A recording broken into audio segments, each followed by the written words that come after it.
எல்லாருக்கும் வணக்கம். இன்றைக்கி நம்ம வீடியோவில் குடமிளகா வச்சு ஒரு ஸ்வீட் பார்க்க போகிறோம். எப்போவுமே நம்ம குடமிளகாவில் ஸ்பைஸியாக தான் எதாவது செஞ்சு சாப்பிடுவோம்.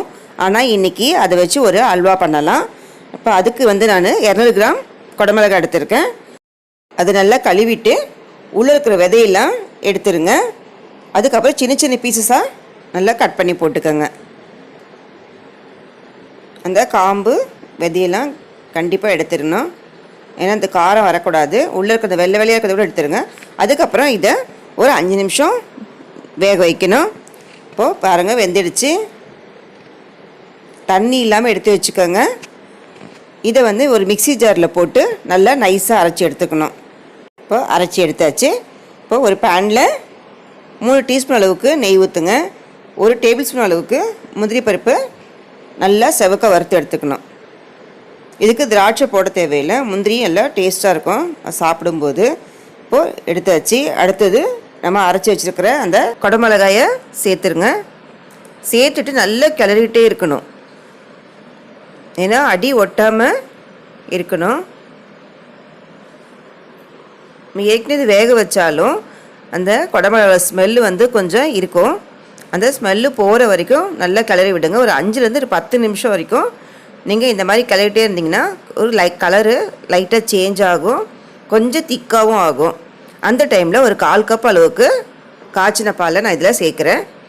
சேர்த்துட்டு ஒரு 2லேருந்து 3 ஏலக்காவை நல்லா பொடி பண்ணி அதையும் சேர்த்துக்கோங்க. அதுக்கப்புறம் ஒரு பிஞ்ச் கலர் க்ரீன் கலர் எடுத்துருக்கு, கேசரி பவுட்ரு.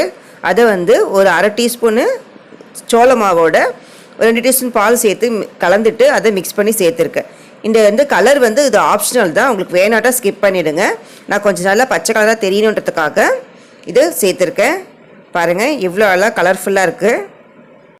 அந்த குடமிளகாயோட கலர் தெரியணுன்றதுக்காக தான் நான் கலர் சேர்த்தேன். இப்போது கார்ன்ஃப்ளவர்லாம் நம்ம போட்டுக்கனால சீக்கிரமாக திக்காகிடும். அதனால் கொஞ்சம் நல்லா வேகமாக நல்லா கிளறிட்டே இருங்க. கொஞ்சம் கெட்டியானதும் சர்க்கரையே சேர்த்துக்கலாம். இப்போ நான் 1/3 கப் சேர்த்துருக்கேன். ஏன்னா 1/2 கப்பு சர்க்கரை எடுத்துகிட்டு மிச்சம் இருந்தது, அதனால தான் 1/3 கப்பு சரியாக இருக்கும் இந்த இதுக்கு அளவுக்கு. இப்போது சர்க்கரையை போட்ட உடனே கொஞ்சம் இலகுனாப்பில் இருக்கும். அதுக்கப்புறமா நம்ம நெய் கூட வேணும்னா 1 டீஸ்பூன் சேர்த்துக்கலாம். சேர்த்துட்டு நீங்கள் திரும்பவும் நல்லா கிளறிட்டே இருக்கணும். அல்வா பதம் வர வரைக்கும் நீங்கள் கிளறணும். ஏன்னா அல்வா பதன்றது அந்த கடாயில் ஒட்டாமல் வரணும்.